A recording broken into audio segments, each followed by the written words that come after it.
These are the landscape stairs I built in my backyard. The stairs are made with ground contact grade pressure-treated 4x4 and 2x6 lumbers. The rise of each step is 5 inches, which are the thickness of one 2x6 plus one 4x4. The width of the stairs is 40 inches. The tread depth of the standard steps is 13.5 inches.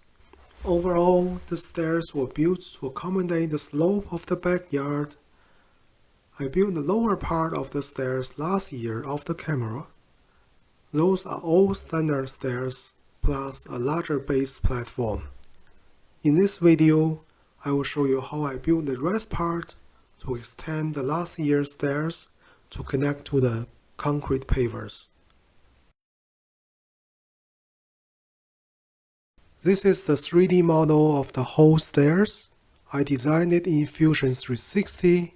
There are a total of 17 steps. Let's first hide the part I already built last year. So in this video, I will build 3 standard steps and 4 non-standard steps, which will form a 90-degree turn. First of all, let's take a look at the structure of the standard steps. The tread of the standard step is made with 3 2x6 lumbers. Below the 2x6 is an E-shaped frame made of 4x4 lumbers. Let's first go through the 7 steps of making a standard step. Then I will show you some tips and tricks of those non-standard steps. The first step is to cut the pressure-treated 4x4 and 2x6 lumbers. There are 2 grades of pressure-treated lumbers. Be sure to choose ground contact grade. For the standard step, all the cuts are 90-degree cuts, so it's quite straightforward.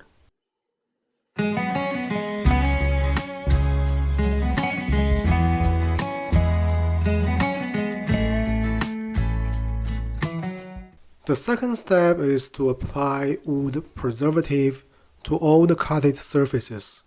Because the cut will expose the untreated inner part of the lumber, so any cutted surface need to be treated. I just soaked the cutted surface into the liquid for about 1 minute, and then after it dried, I used a foam brush to apply a second coat. The third step is to assemble the E-shaped frame. I printed some paper templates for the location of screw holes and used a spring punch to mark the hole locations. Then pre-drilled holes with a 1/8" drill bit. The drill block can help to make sure the hole is perpendicular to the surface.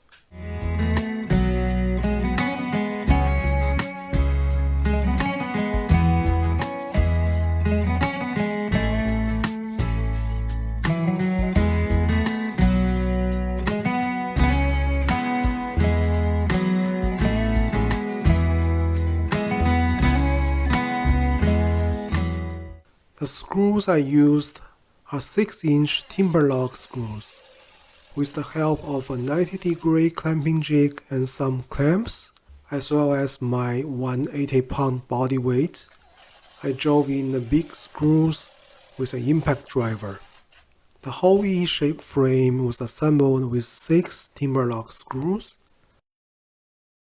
Besides the frame, I also marked the screw hole locations for all the 2x6 tread boards with paper templates and a spring punch.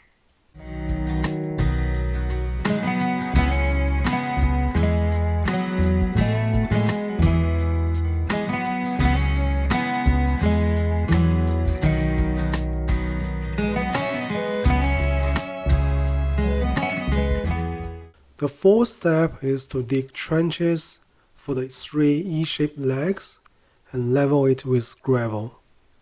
I used a mattock and a spade to dig the trenches and used a big 10-pound hammer to act as a tamper because my 10-inch tamper was too big for these trenches. And then I used the gravel to level the trench All the three legs of the E-frame need to be leveled.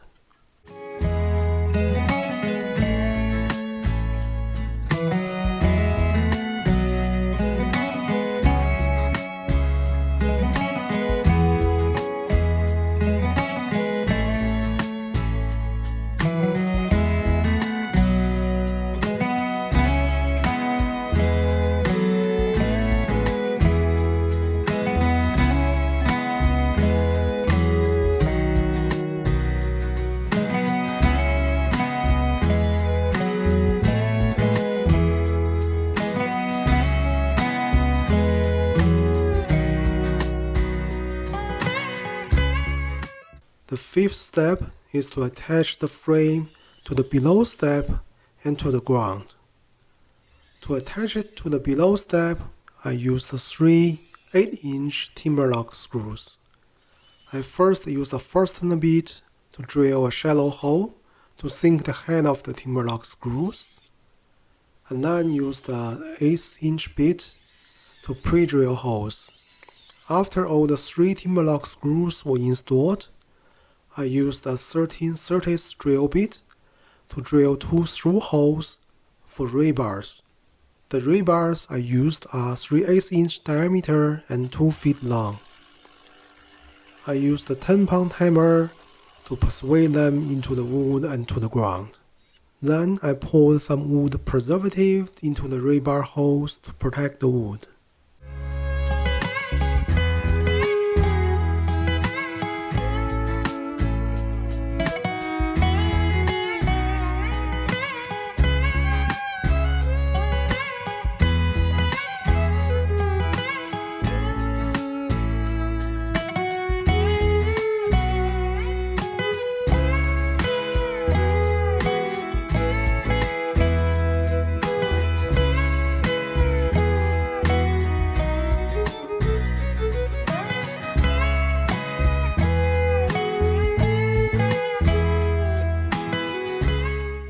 The sixth step is to backfill dirt into the space between legs.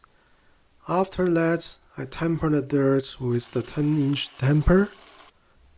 I also added some pea gravel on top of the dirt. The pea gravel can help with water drainage, and it also looks better, as there are 1/2-inch gaps between the 2x6 tread boards. The last step is to install the 2x6 tread boards. After placing the boards to the right position, I pre-drilled the holes. The hole locations had been marked in step 3, and then I installed the boards with number 9 2.5-inch GRK screws. Each 2x6 board needed 9 screws.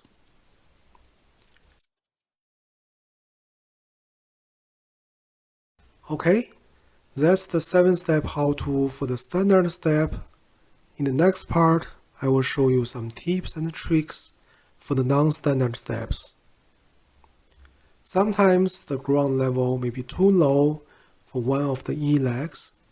In this case, I used the 2x4 treated lumber as additional support to the leg and attached this 2x4 to the 4x4 E leg from the bottom with some screws. This additional support can help to retain the dirt and gravel backfilled in between the E legs.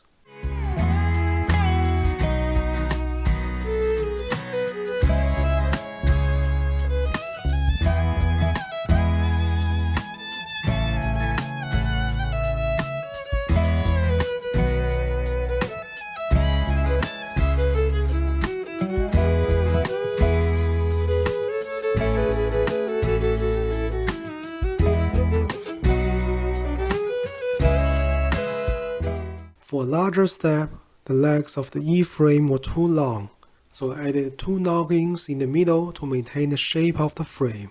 The noggins were screwed to the E legs, also with 6-inch TimberLok screws. This step also has additional support for one of the E legs.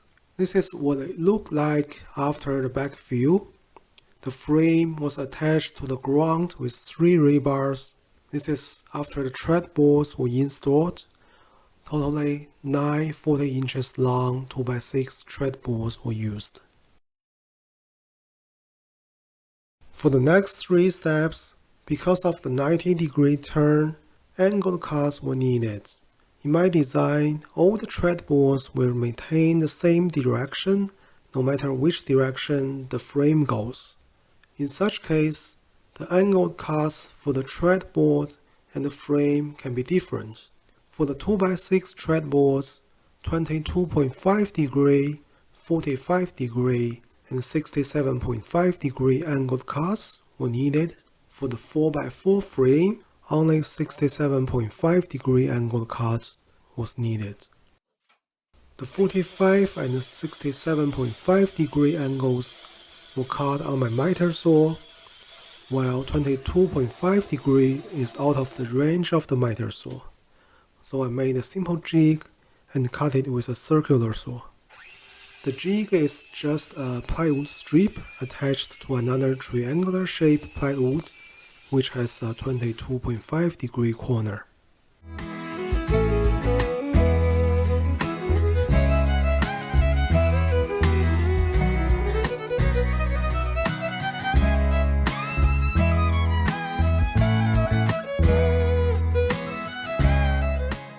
I also made 2 clamping jigs.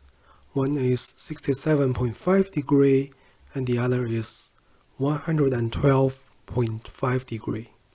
These 2 jigs were helpful when making the angled frames. They were just 2 layers of plywood cut on my Shapeoko Pro CNC. Without CNC, these jigs can also be cut on table saw or miter saw.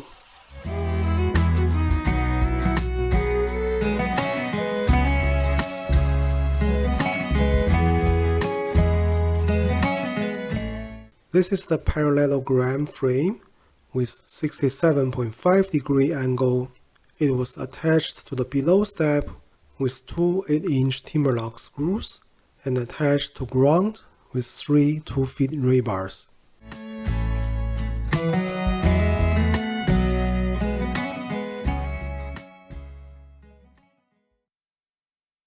This is what it looked like after the tread boards were installed. The tread boards have 2 different angled cuts. You can see that although the frame turns a 45 degree angle, the tread boards maintain the same direction with the tread boards of the below step. This is the next step, which has a rectangular frame. All the tread boards of this step have 45 degree angled cuts, and the tread boards were installed in the same direction of the tread boards of below steps.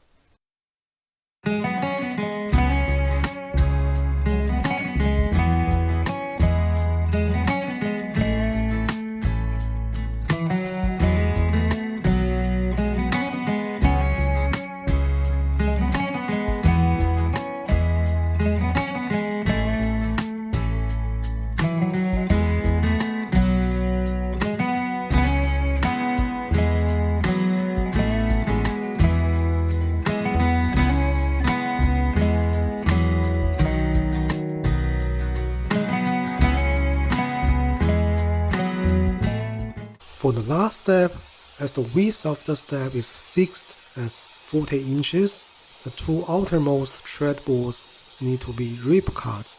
The pressure-treated 2x6 boards were not perfectly straight. I could not rip cut them along the table saw fence, so I used my taper jig and T-slot as a straight reference to cut them. This is the frame of the last step. It has 2 noggins, as the tread boards were installed along the E-legs, so they need these noggins as support in the middle, and one of the E-legs also has additional support because the ground level is too low. This is what it looked like after the tread boards were installed. Okay, that's how I made these landscape stairs with pressure-treated lumbers. I hope you enjoyed this video. If you have any question or suggestion, please leave a comment. Thank you for watching. If you like this video, please thumb up and subscribe.